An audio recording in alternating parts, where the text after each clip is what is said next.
Bonjour, bienvenue dans mon sac à histoire. Aujourd'hui je vous raconte l'histoire du crabe enchanté. C'est un conte qui nous vient d'Italie. Il y a bien longtemps, dans un royaume qui était au bord de la mer, il y avait un roi qui avait une fille. Et il ne pouvait rien refuser à sa princesse de fille. Cette princesse adorait nager. Et son grand plaisir était de ramener, quand elle le pouvait, des animaux marins. Une étoile de mer, un petit poisson, un poulpe, allez savoir, un coquillage. Mais elle ne gardait pas longtemps les animaux qu'elle ramenait et elle ne savait pas les conserver. Alors un jour elle a demandé à son père « Papa, est-ce que tu pourrais pas me faire construire, dans le jardin du palais, un immense bassin où je pourrais mettre tous les petits animaux que je trouve dans la mer. Comme ça, je pourrais en profiter plus longtemps. » Le roi n'a pas pu refuser à sa fille ce qu'elle lui demandait. Alors il a fait appel aux meilleurs ingénieurs, aux meilleurs hydrologues, aux meilleurs architectes, aux meilleurs ouvriers, pour qu'en plein milieu du jardin du palais soit construit un immense bassin. Quand il fut réalisé et rempli, la princesse y ramena toutes ses prises, jeunes dorades, petites étoiles de mer, hippocampes, berniques, et j'en passe, et des meilleurs. Ce que le roi et sa fille ne savaient pas, c'est que le bassin était alimenté en eau de mer, directement pompé dans l'océan, grâce à un système savant de couloirs secrets. Un jour, un pêcheur trouva sur le rivage un énorme crabe. Et avec une couleur bien particulière. Alors il s'est dit, tant mieux, ce crabe, on va pouvoir en faire de la soupe, et on aura à manger pour plusieurs jours. Et puis il s'est ravisé, et il s'est dit qu'un crabe comme celui-là, c'était un crabe pour un roi. Alors il alla porter le crustacé au monarque, mais celui-ci, voyant l'animal, lui dit « Écoute, t'es bien gentil, mais moi, le crabe, c'est pas ce qui me passionne le plus. Non, franchement, tu peux t'en aller. » Oh, le pêcheur était déçu, il a espéré avoir une bonne récompense pour un animal pareil. Il allait repartir, quand la princesse arriva, et quand elle vit le crabe, elle le voulut pour elle, pour le mettre dans son bassin. Elle insista tant que le roi ne put lui refuser, et le pêcheur s'en alla avec une bonne bourse pleine de pièces d'or dans la main. Et il était content parce qu'avec cela, il pourrait acheter de la bonne farine de maïs et faire de la polenta pour toute la famille. À partir du moment où le crabe arriva dans le bassin, la princesse n'eut plus d'intérêt que pour lui. Tous les autres animaux ne l'intéressaient plus. Les coquillages avaient beau scintiller, les étoiles de mer avaient beau agiter leurs bras de façon harmonieuse et esthétique, eh bien, elle n'avait aucun regard. Toute son attention était tournée vers le crabe. Mais cependant, il y a une chose qui l'ennuyait. Tous les jours, entre midi et 15 heures, le crabe disparaissait du bassin. Impossible de le chercher. Pourtant, elle avait plongé dans l'eau. Elle l'avait cherché, mais il avait complètement disparu. Et puis il revenait après 15 heures. Ça l'a tellement énervé, la princesse, qu'elle a préféré bouder dans sa chambre. Et puis justement, elle regardait l'horizon, la mer infinie, verte, grise et bleue, quand elle a entendu un mendiant qui passait sur la plage et qui chantait. Puis quand il l'a vue à la fenêtre, il lui a dit « Hé, princesse, t'aurais pas une petite pièce pour moi ?» Et la princesse, elle a dit « Attends, si, tu chantes bien. » Et puis elle lui a envoyé une petite pièce d'argent. Une petite pièce d'argent pour un mendiant, c'est beaucoup. Alors il a fait des cabrioles pour l'attraper, et ça a tellement amusé la princesse qu'elle en a envoyé une autre. Et puis une troisième, une quatrième. Et puis elle a pris une grosse pièce en or et elle l'a envoyée, hop, bien fort. Et la pièce, elle est tombée, pouf, dans l'eau. Ah ben, ni une ni deux, le mendiant, il a plongé, et il voulait sa grosse pièce d'or.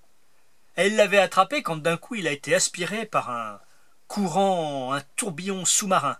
Heureusement, il savait nager. Heureusement, il avait du souffle.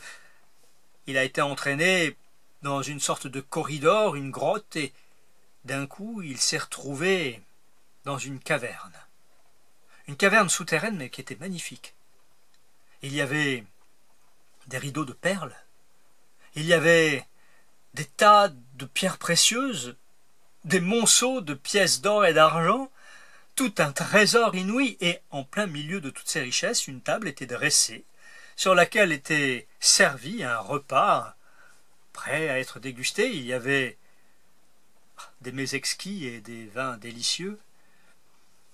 Il allait s'attabler quand il a entendu un bruit.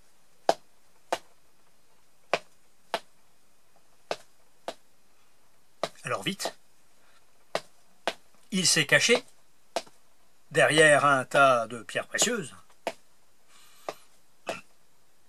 Et là, il a vu apparaître un crabe. Un crabe qui portait sur sa carapace une jeune femme, une très belle jeune femme, qui avait dans les cheveux une fleur superbe.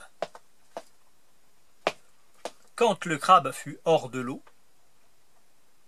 la jeune femme se laissa glisser tout doucement du haut de sa carapace, toucha l'animal de ses doigts, ting, et la carapace s'ouvrit, ploc.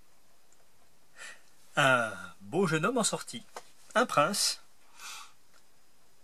La jeune femme, qui était apparemment une fée, et le prince s'attablèrent, mangèrent, burent, plaisantèrent, et quand le repas fut fini, eh bien, le jeune prince regagna sa place dans la carapace du crabe.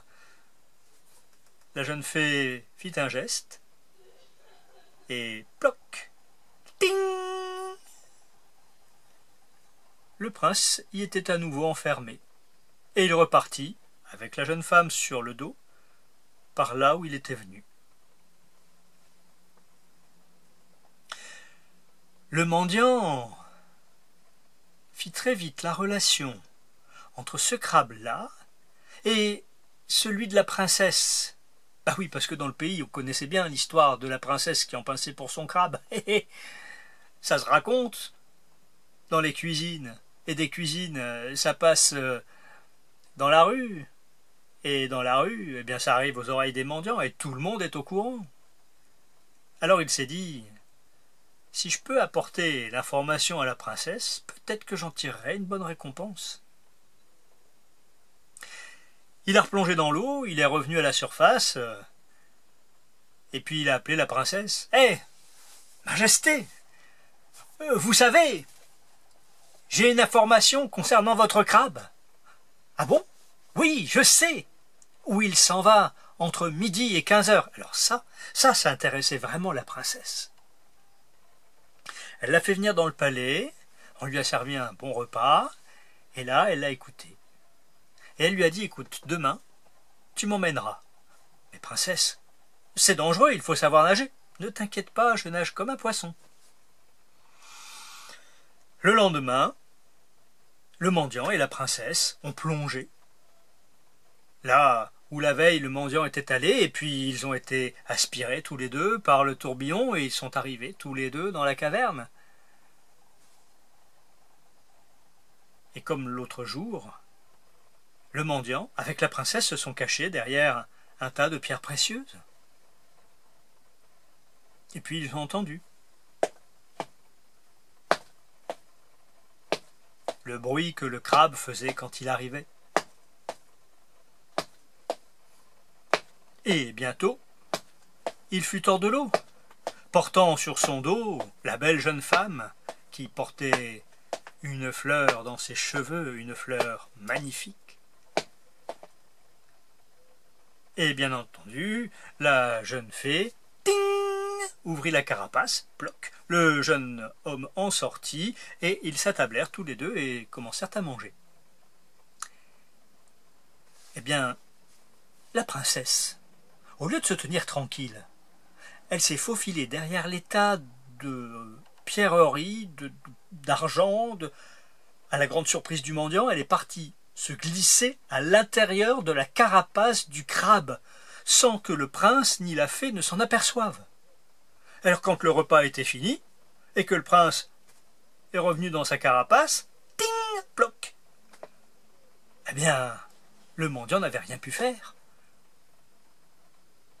Et voilà le prince qui se retrouve dans sa carapace, avec une princesse qui se tient dans un petit coin. Qu'est-ce que vous faites là, princesse? Je ne sais pas, j'ai vu que c'était ouvert, je suis rentré. Oui, mais... Bon, ne faites pas de bruit. Le prince manipula les pattes du crabe et avec la fée sur le dos, il repartit dans les eaux de la caverne. Et puis ensuite, il regagna le bassin, et là, sur le bord, cloc, la carapace s'ouvrit, et le prince dit « Je suis un prince ensorcelé par la fée que vous avez vue et qui a partagé le repas avec moi. Cette fée détient ma vie, c'est la fleur qu'elle a dans les cheveux. Si vous m'aimez, si vous voulez me libérer, il faut que vous lui preniez cette fleur. Et voici comment vous pouvez faire. C'est une fée qui adore la musique, et en particulier le violon. Apprenez le violon, apprenez la musique, et jouez, jouez en plein milieu de la baie sur les récifs. Quand elle apparaîtra, alors il faudra cesser. Et là, elle va vous demander de recommencer. Et quand vous recommencerez, vous lui direz qu'en échange, c'est la fleur qu'elle a dans les cheveux que vous voulez. Et si elle ne veut pas, demanda la princesse, elle voudra. Elle aime tant la musique qu'elle ne pourra pas refuser. Le prince prit congé de la princesse. Cloc. Il referma la carapace et alla rejoindre les autres animaux du bassin. La princesse courut voir son père qui était en plein conseil des ministres et elle lui a dit « Papa, papa, papa, je veux apprendre le violon et la musique. » Bon, c'était un petit peu surprenant, mais c'était convenable pour une princesse, pensait le roi, de vouloir apprendre le violon et la musique. Alors il accepta. On lui donna le meilleur professeur, un Autrichien avec des cheveux un peu dans tous les sens. Je n'ai plus son nom en tête. Non, ça ne me revient plus. Enfin, en tout cas, toujours est-il que c'était l'un des meilleurs professeurs qui soit. Et puis, au bout de quelque temps, en 3 semaines seulement, elle en savait jouer parfaitement.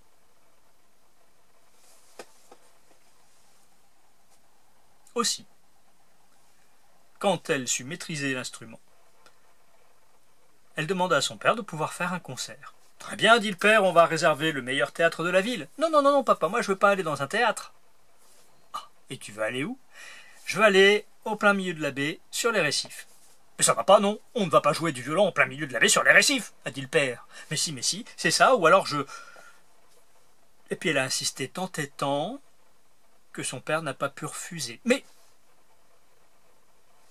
la marine nationale montrait la garde. Mais de loin, de loin. Le lendemain, la princesse se tenait debout sur le plus gros des récifs, avec son violon, entourée de ses dames d'honneur qui étaient sur des récifs plus petits. Et autant la princesse jouait avec virtuosité du violon en plein milieu de la baie que les pauvres dames qui la suivaient n'en menaient pas large, il faut le dire. Au bout d'un moment, l'eau s'est mise à bouillonner et la fée est apparue. Elle a écouté les morceaux, les uns après les autres, et quand la princesse a eu terminé, elle a dit « Encore, s'il vous plaît, vous jouez si bien. »« D'accord, a dit la princesse, je veux bien jouer, mais je veux quelque chose en échange. » « Et quoi donc ? Moi j'adore les fleurs. Celles que vous avez dans les cheveux me conviendraient très bien. »« D'accord, d'accord, a dit la fée. Mais jouez. Jouez d'abord et je vous la donnerai ensuite. » Alors elle s'est remise à jouer. Et au bout d'un moment, la fée a pris la fleur qui était dans ses cheveux et hop, l'a lancée négligemment le plus loin possible de la princesse. Ni une ni deux, celle-ci a lancé son violon à une de ses dames suivantes, et puis hop, elle a plongé dans l'eau, puisqu'elle savait bien nager, et elle s'est mise à nager vers la fleur qui flottait à la surface de la mer. De loin, l'amiral sur le bateau principal de la flotte suivait les opérations, mais attendait l'ordre de devoir intervenir s'il fallait intervenir. Il connaissait la princesse. La princesse, elle nageait, et à un moment donné, elle voyait la fleur à chaque fois s'éloigner, elle commençait à douter de pouvoir la rattraper quand une vague la rapportait juste dans sa main. Là, elle regarda où elle était bien loin du rivage, et elle était déjà bien fatiguée. « Avez-vous déjà nagé avec une robe de concert ?» Eh bien, elle a pris la fleur, elle a commencé à nager, mais le rivage lui paraissait loin. C'était rudement loin, et quand d'un coup elle a senti que quelqu'un lui passait en dessous, et elle a été soulevée hors des flots, et elle a reconnu la carapace de son ami le crabe enchanté, le prince pour lequel elle en pinçait, et il l'a ramenée sans effort au bord du rivage. Là, il a juste ouvert cloc, la carapace pour lui dire « Écoutez, pour l'instant, ne dites rien à votre père. Demain, je viendrai lui demander votre main. Mais pour l'instant, chut, pas un mot. » Autant vous dire que la princesse passa une nuit très courte. Et le lendemain matin, à peine était-elle réveillée, tout en proie à l'excitation de l'attente, qu'elle entendit un bruit magistral, royal, et une grande nef est apparue à l'horizon, un bateau superbe qui a accosté dans le port, et de ce bateau superbe est descendu un prince qu'elle ne reconnut pas d'abord et qu'elle comprit pour être son prince qui arrivait avec toute une suite de gens incroyables et des cadeaux. Et en procession, il a traversé tout le port, il est allé jusqu'au palais, il est allé voir le roi et il lui a demandé la main de sa fille. Et le roi ne comprenait rien, mais d'où sortait ce prince? Alors, sa fille lui expliqua tout. Oh, le roi fut un peu vexé de ne pas avoir compris. Zut, quand même, c'était lui le roi, et c'était quelque chose qui s'était passé dans son royaume. Mais bon, finalement, il voyait que sa fille en pinçait pour le prince. Elle semblait tellement heureuse. Alors on les maria. Il y a eu une fête majestueuse. Toute la ville était invitée, et pendant plusieurs jours, les gens ont bu, ont mangé. La princesse, je ne sais pas si elle est toujours aussi capricieuse, mais en tout cas, il paraît qu'elle est toujours bien heureuse avec son prince, et, s'ils ne sont pas morts, dans le bonheur, ils vivent encore. Voilà. Je vous ai raconté ma petite histoire, le crabe enchanté. J'espère qu'elle vous a plu. Je vous dis au revoir et à bientôt pour un autre conte.